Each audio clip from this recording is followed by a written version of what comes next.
এতক্ষণ অবশ্য তেমন কিছু বলেননি। আমার মনে হয়েছে যখন একটা সামাজিক আন্দোলন হয় তার মধ্যে থেকে ইন্ডিভিজুয়াল অথবা ধরেন একটা গ্রুপের আলাদা করে পাওয়ার বিষয়টা খুব হিসেবের মধ্যে আসে না।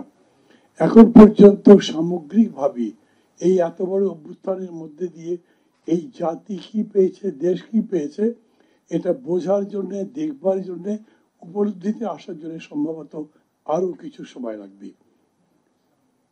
যেটা শিরোনামের মধ্যে আছে গণতন্ত্র বিনির্মাণে নারী, এইটা আমার কাছে একটু ইম্পর্টেন্ট মনে হয়েছে। আমি জানি না খুবই সচেতন ভাবে এই সংজ্ঞাটা দেওয়া হয়েছে কিনা। গণতন্ত্র বিনির্মাণে নারী মানে নারী গণতন্ত্র নির্মাণের জন্য কি ভূমিকা রেখেছেন, তাই তো?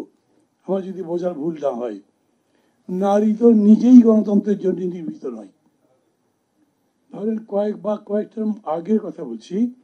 এক সকালবেলা ভোটের দিন আমি আমার গ্রামের বাড়িতে ছিলাম, দেখলাম একেবারে নতুন শাড়ি টাড়ি পরে নারীরা ভোট দিতে যাচ্ছেন।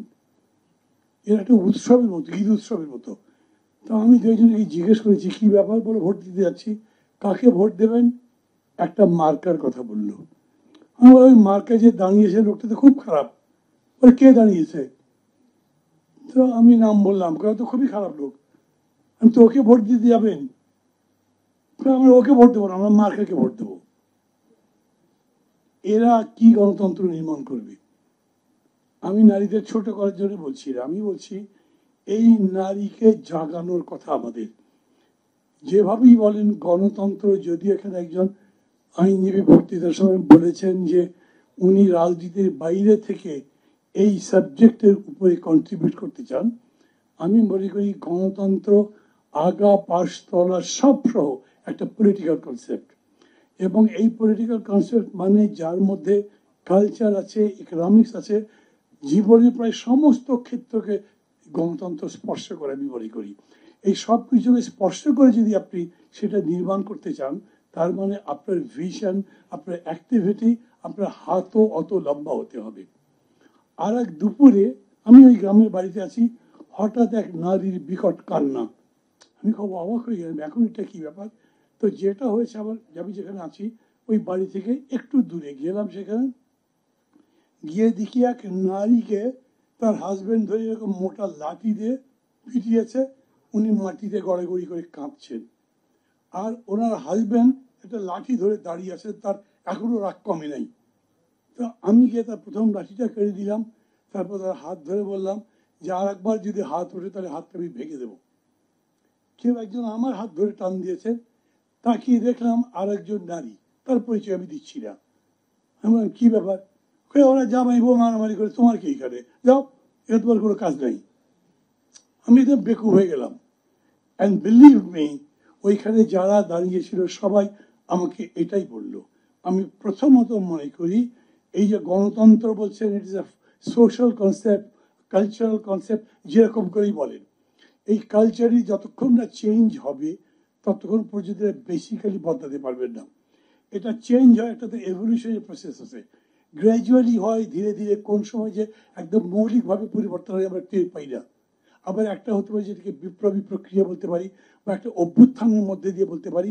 সেই রকম একটা সুযোগ গত বছর আমাদের এসেছিল। আপনাদের এখানে যারা যারা কথা বলেছেন প্রায় তারা সবাই হতাশা ব্যক্ত করেছেন যে এই সময়টা চলে গেছে।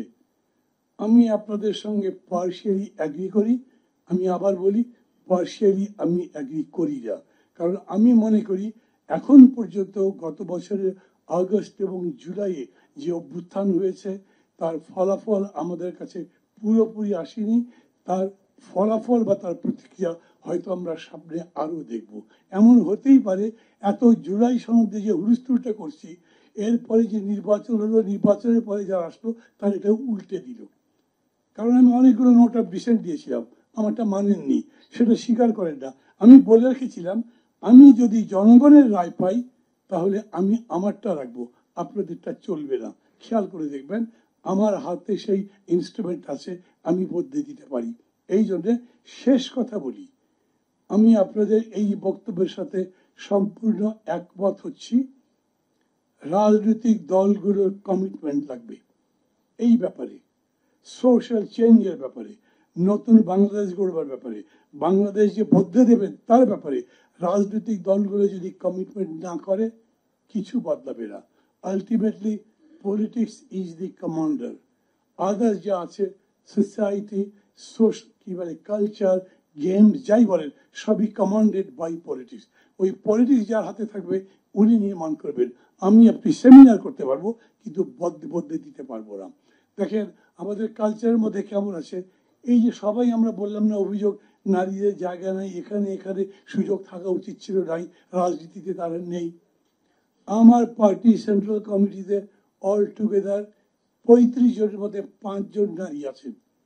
আমি চাই ইট শুড বি 50-50।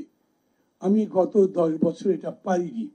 আপনারা এখানে যারা যারা আছেন তাদেরকে আমি একটা ওজিএল এর মতো দিচ্ছি, আপনারা যদি পারেন আরো 5 জন নারীকে আমার পার্টি সেন্ট্রাল কমিটির মেম্বার হিসেবে নমিনেট করেন, যেই মহিলারা কথা বলতে পারেন, যেই মহিলারা দলের সাথে যুক্ত থাকবেন। আর কিছু যদি না পারেন, সেন্ট্রাল কমিটি যখন মিটিং হবে সেই মিটিংগুলোতে আসবেন, যদি না আসতে পারেন তাহলে প্রপার আনসার দিতে পারবেন।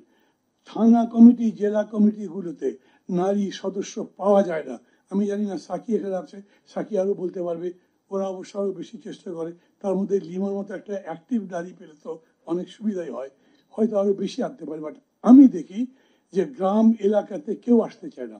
এইবার আমি দেখলাম পরশুদিন তার আগের দিন আমি আমার এলাকায় ছিলাম, মহিলারা রাস্তায় বেরিয়েছেন, আমার পথ আটকেছেন, গাড়ি বন্ধ করেছেন, নামিয়েছেন গাড়ি থেকে, বলেছেন এই যে রাস্তাটা দেখেন এটা ঠিক করে দেবেন, তাহলে ভোট দেবো, না হলে দেবো না।